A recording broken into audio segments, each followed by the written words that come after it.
Welcome back to my channel. আমি ইতিহাস শিক্ষিকা চৈতালি মণ্ডল। আমার চ্যানেলে প্রতি ছাত্রকে স্বাগত জানাই। আজকের ভিডিওটি কলকাতা বিশ্ববিদ্যালয় ইতিহাস অনার্স 6 সেমিস্টার ছাত্রছাত্রীদের জন্য সবিশেষ তাৎপর্যপূর্ণ। আজকের ভিডিওতে আমি তোমাদের সঙ্গে তোমাদের সিসি 13 পেপারের একটি গুরুত্বপূর্ণ টিকা, যেটা তোমাদের এইবারে পরীক্ষায় আসার প্রায় 99% চান্স আছে। মুসলিম লীগের লাহোর অধিবেশনের গুরুত্ব কী সেটা নিয়ে আলোচনা করব। প্রত্যেকে অনুরোধ করব ভিডিওটি স্কিপ না করে প্রথম থেকে শেষ পর্যন্ত দেখতে থাকো। 24শে মার্চ অনুষ্ঠিত মুসলিম লীগের লাহোর অধিবেশন ছিল ভারতীয় উপমহাদেশের ইতিহাসে একটি গুরুত্বপূর্ণ ঘটনা।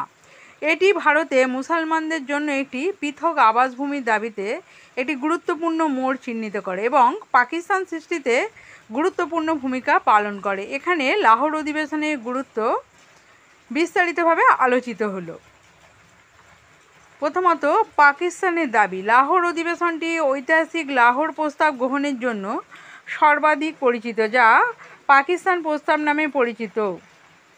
মৌলানা ফজলুল হক কর্তৃক প্রবর্তিত রেজলিউশনে ভারতের উত্তর পশ্চিম ও পূর্বাঞ্চলে স্বাধীন রাষ্ট্র গঠনের আহ্বান জানানো হয়, যেখানে মুসলমানরা একটি উল্লেখযোগ্য জনসংখ্যা গঠন করে।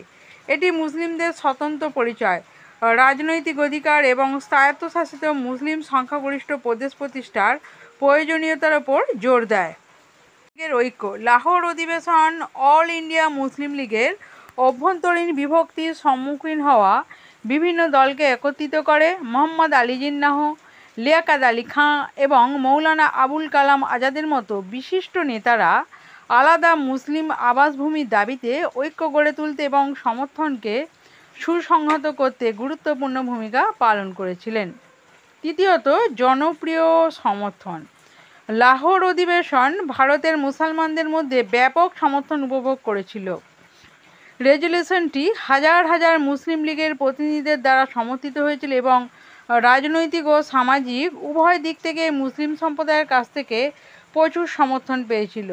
এটি মুসলমানদেরকে জাগিয়ে তোলে এবং তাদের রাজনৈতিক আকাঙ্ক্ষার জন্য একটি সুস্পষ্ট দিক নির্দেশনা প্রদান করে।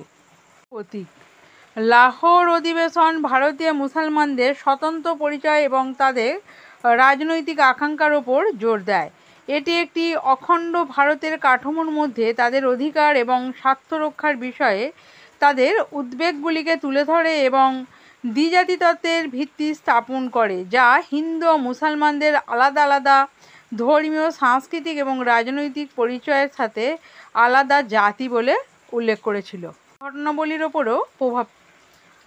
লাহোর অধিবেশন এবং পাকিস্তান রেজুলেশন গৃহীত ঘটনাগুলির একটি সিরিজ, যা 1947 সালে ভারত বিভাজন এবং ভারত ও পাকিস্তানের স্বাধীন দেশগুলির সৃষ্টির দিকে পরিচালিত করে।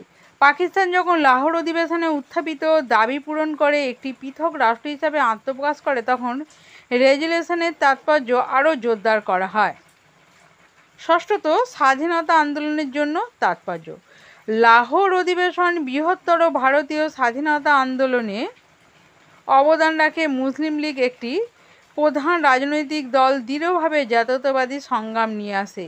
এটি নিশ্চিত করে যে মুসলমানদের দাবি এবং আকাঙ্ক্ষাগুলি স্বীকৃত হয়েছে এবং স্বাধীনতার দিকে অগ্রসর হওয়া বছরগুলিতে আলোচনা ও আলোচনার একটি অপরিহার্য অংশ।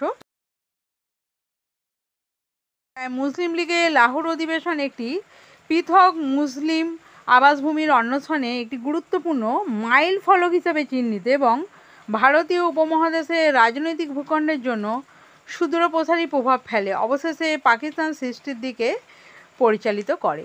আজকের ভিডিওটি আমি এখানেই শেষ করব। আবারও খুব তাড়াতাড়ি তোমাদের জন্য গুরুত্বপূর্ণ ভিডিও নিয়ে উপস্থিত হব।